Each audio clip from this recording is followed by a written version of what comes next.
Większość osób myśli, że to wystarczy, by czuć się bezpiecznie.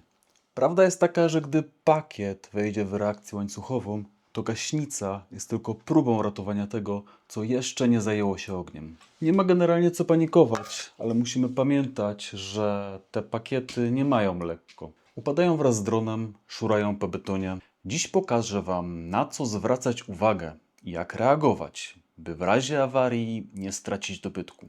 Ale prawdziwe bezpieczeństwo zaczyna się od zrozumienia, co właściwie znajduje się w środku baterii.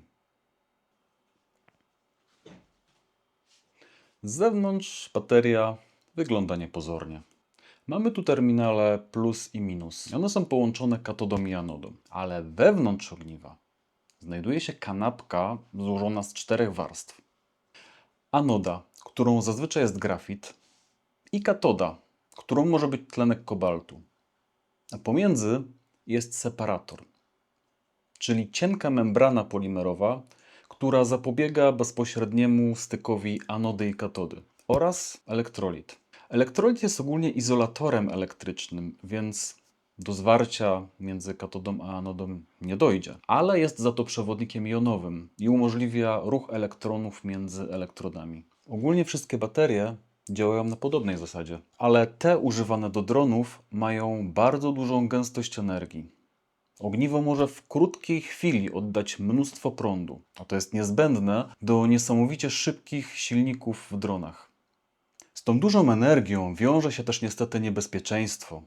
Separator jest niezwykle delikatny i gdy zostanie przerwany, anoda i katoda mogą się ze sobą zetknąć i prąd zaczyna płynąć swobodnie, generując ogromne ilości ciepła.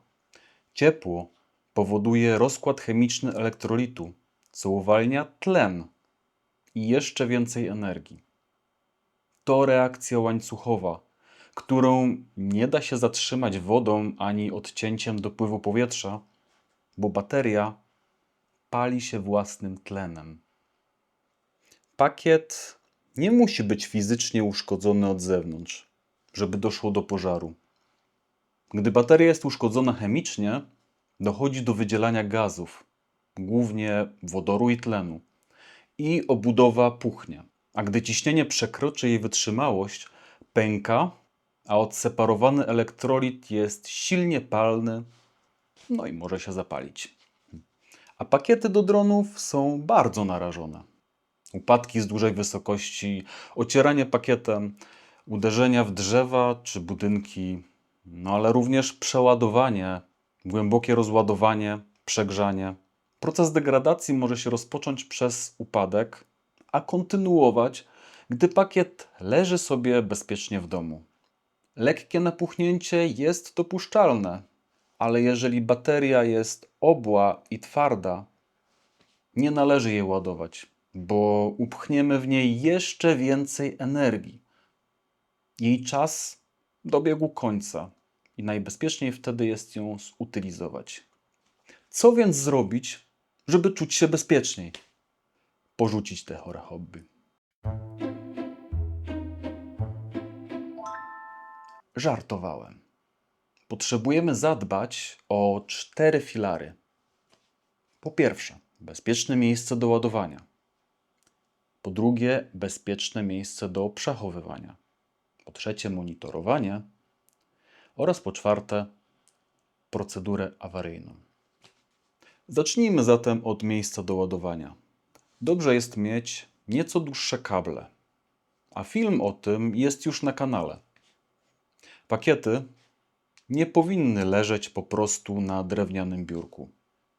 Ja kładę je na metalowym wieczku. Pod spodem jest poduszka powietrzna i to daje nam trochę czasu, zanim dno się przepali. Dobrym sposobem jest też ceramiczna donica lub ładowanie w pudełku do przechowywania. A co zatem z przechowywaniem? Najciekawszym półprofesjonalnym rozwiązaniem jest BudSafe, w którym pakiety mogą się nawet bezpiecznie wypalić. Nie można bagatelizować toksycznego dymu, ale takie opakowanie powinno ochronić od ognia. Niestety to rozwiązanie jest dość drogie, bo za najmniejsze pudełko należy zapłacić około 250 zł. Jeśli znajdziecie taniej, upewnijcie się 5 razy, że to nie jest plastikowa podróbka. Omijajcie szerokim łukiem wszelkie safebagi z Chin. W internecie jest mnóstwo filmików o tym, jak bardzo są one nieskuteczne. Fajnym patentem za to jest użycie skrzynki po amunicji. Ale koniecznie trzeba z niej wyjąć uszczelkę, żeby w razie problemów z bateriami nie wybuchła jak granat. Ciśnienie musi być zredukowane przez odpływ dymu. A co z monitorowaniem? Proces ładowania możemy po prostu osobiście nadzorować. Zaalarmować nas powinno styczenie, dziwny zapach, puchnięcie pakietów lub wzrost temperatury powyżej 40 stopni Celsjusza. Nie będziemy przecież dniami i nocami pilnować pakietów. Zanim pojawi się ogień, wydziela się mnóstwo toksycznego dymu. A do rozpoznawania dymu świetnie sprawdzają się czujki dymu, które powiadomią nas z sygnałem dźwiękowym, a niektóre nawet na telefon. Taką czujkę dobrze jest zamontować nad miejscem ładowania i przechowywania.